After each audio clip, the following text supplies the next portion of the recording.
C'est un navire aux dimensions hors normes. Le Simon Stévin est arrivé en principauté le 28 décembre dernier. Et jusqu'à la mi-juin, il avait pour mission de déverser 1,5 million de tonnes de gravats afin de réaliser le remblai d'Assise qui accueillera la ceinture de caissons de l'extension en mer. Ce projet phare qui permettra à la principauté de gagner 6 hectares sera réalisé en 3 phases. L'infrastructure maritime, les aménagements techniques et parking, puis la partie superstructure.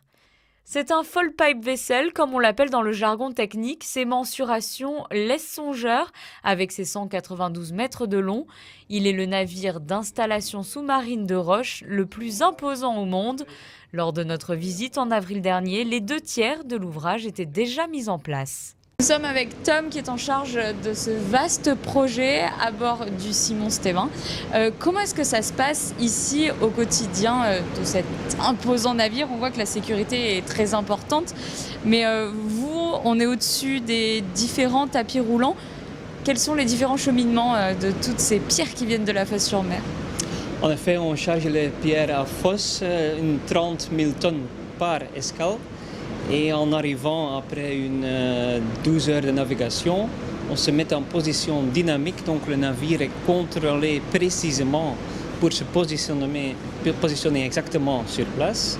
Et après on commence avec le déchargement, donc à l'aide de 2 pelles à bord, on charge les trémies et les matériaux sont encheminés vers un tuyau vertical qui est positionné près du fond pour pouvoir installer précisément les matériaux qui formeront les bases pour les futurs caissons de l'Anse du Portier. Justement, est-ce qu'on peut parler de cette base, ce remblai qui va venir soutenir tous ces caissons? C'est une question de précision, c'est pas juste un déchargement de pierre, il y a vraiment tout qui a été étudié? L'installation est assez précise. En effet, on travaille avec des tolérances de 20 cm. Donc il faut imaginer qu'on installe une couche d'une hauteur d'un immeuble de 10 étages et on travaille finement avec une précision de 20 cm.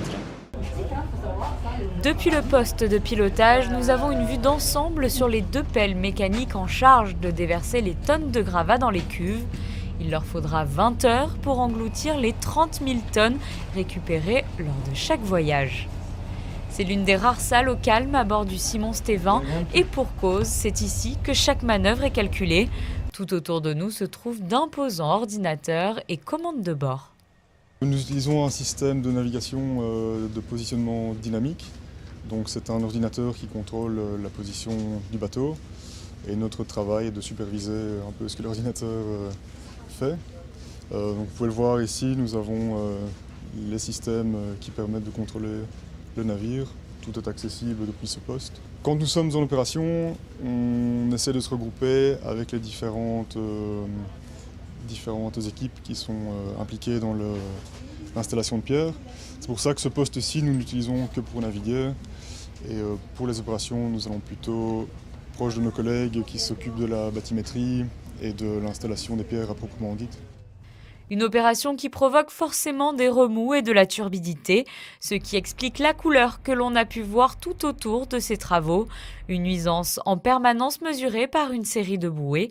Il en est de même pour le niveau sonore des travaux. Le Simon Stévin a terminé sa mission le 18 juin dernier. Le remblai d'Assise a ensuite été compacté et nivelé pour enfin accueillir le premier des 18 caissons.